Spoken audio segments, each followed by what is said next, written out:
आप सभी का स्वागत है मेरे चैनल ट्यूशन टीचर में। मैं प्रीति अग्रवाल आज आपको सिखाऊंगी infectious disease and how to prevent them. ये मेरा लेक्चर नंबर 3 है। लेक्चर नंबर 1 और 2 का लिंक मैंने डिस्क्रिप्शन में दिया हुआ है।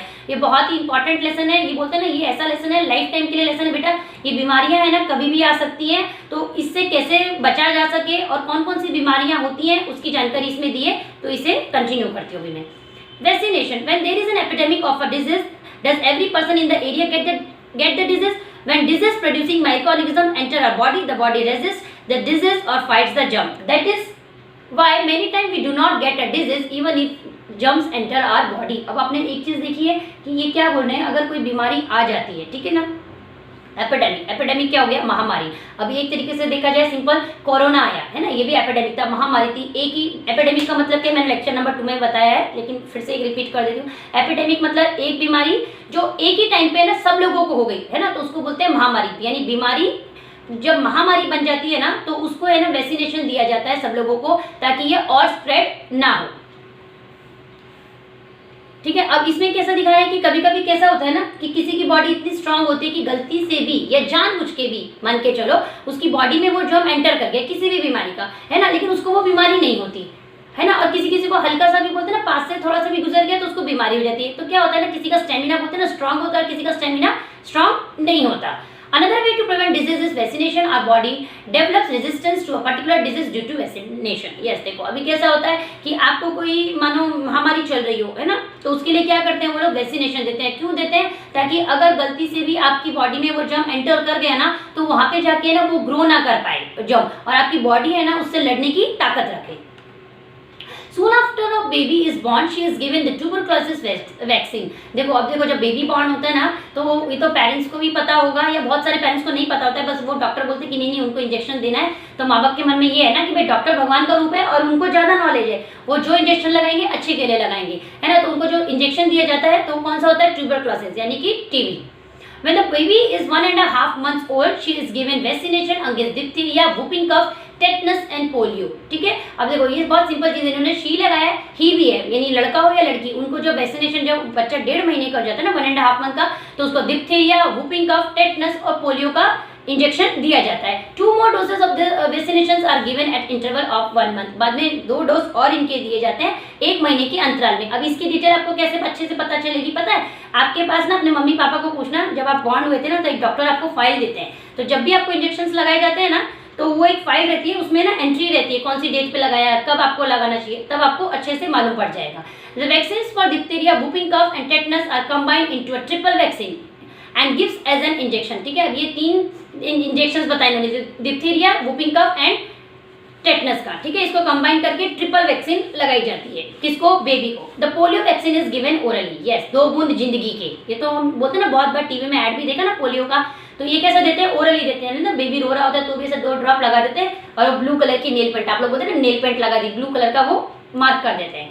Public health service facilities to prevent the spread of infectious disease and epidemics, health and community welfare programs are undertaken at the national level. ये अभी देखो, आपने टीवी पे भी देखो या स्टेट लेवल पे भी देखो, ऐसे ना करते हैं कि पहली बात तो एपिडेमिक तो बहुत दूर की बात है, इन्फेक्शियस डिजीज भी होना ही नहीं चाहिए। मैं तो बोलती हूँ किसी भी टाइप की डिजीज नहीं होनी चाहिए, लेकिन बोलते हैं ना जिंदगी है तो उतार चढ़ाव आते रहते हैं, इसलिए बोलते हैं ना सेफ रहो आप, आपको जानकारी सब होनी चाहिए, जो होना है वो तो होएगा, लेकिन सेफ्टी रखोगे तो ज्यादा ना लग के थोड़ा होगा, है ना। इन्फेक्शियस डिजीज और एपिडेमिक्स के लिए ना हो ये तकलीफ, तो क्या करते हैं गवर्नमेंट की तरफ से वेलफेयर प्रोग्राम्स होते हैं नेशनल लेवल पे। Community programs for vaccination are also undertaken as a part of the national health scheme. ये किसके अंडर में आती है? National health scheme.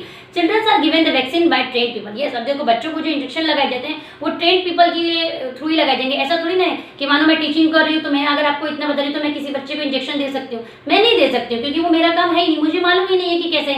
ऐसा तो मैं इतना ऑलरेडी यहाँ इंजेक्शन देता है, ऐसा थोड़ी ना कि कहीं भी बेटा इंजेक्शन घुसा देंगे, ऐसा नहीं। जो ट्रेन्ड पीपल होते हैं, जिन्हें जिस चीज की नॉलेज होती है, वही वो काम करते हैं। Primary health centres have been established at the village level. Yes, village में है ना प्राइमरी हेल्थ सेंटर्स दिए जाते हैं। There are also facilities like mobile dispensaries, ambulance and welfare fund for the disabled. अब देखो ये जो फैसिलिटीज यहाँ दिखाई हैं, जो डिसेबल्ड होते हैं मतलब विकलांग होते हैं ना, यानी किसी को हो सकता है हाथ ना हो, पैर ना हो, कोई भी तकलीफ हो।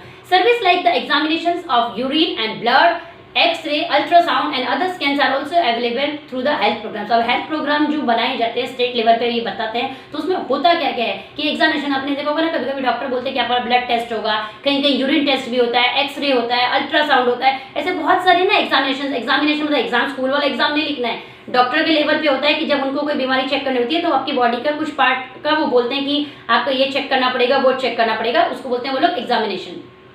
Thus patient can get the service they need without delay। तो उनको बोलते हैं ना, जो भी ब्लड टेस्ट वगैरह कराना है तो उनको यहाँ पे है ना वो सर्विस मिल जाएगी और उनकी बीमारी में देरी नहीं होगी, ठीक है, दवाई लेने के लिए। People are also educated about the right method of handling drinking water and food। They are urged to maintain cleanliness in their surrounding। It is now forbidden by law to spit in a public place। ये देखो आपने कितनी जगह भी देखा होगा ना, लिखते ना यहाँ थूकना मना है, तो ये भी है ना गवर्नमेंट की तरफ से ऐसा बनाया गया है कि बोलते हैं ना पब्लिक प्लेसेस पे मत थूको। लेकिन नॉर्मली क्या बोलते हैं लोग, बोलते हैं ना थूक आ रहा है तो कहाँ थूकेंगे, थूको आपको ना नहीं बोल रहे हैं, लेकिन ऐसी जगह पे थूको कि आप चलते हुए मत थूको, कि पीछे भी लोग आ रहे हैं ना, हवा भी चल रही कर रही है तो उनको भी बोलते ना वो थूक के आपके छींटे जाए, साइड में जाके थूकिए।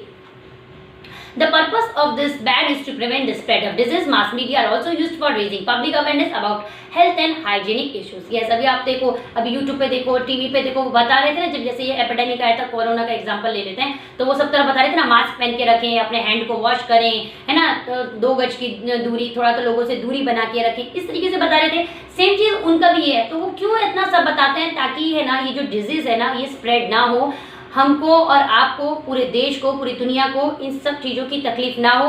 हम इंसान हैं, बोलते हैं बीमार बैठकर, बोलते हैं बीमार होकर घर पे नहीं बैठना है, हमें बहुत कुछ करना है अपने लिए, अपने परिवार के लिए, अपने देश के लिए, है ना। तो जब स्वस्थ रहेंगे तभी कुछ कर पाएंगे, तो इसलिए ये इतना सारा लेसन दिया है। थोड़ा थोड़ा हार्ड होगा, लेकिन 1-2 बार रिपीट करेंगे, स्पेलिंग्स लिखेंगे तो याद हो जाएगा।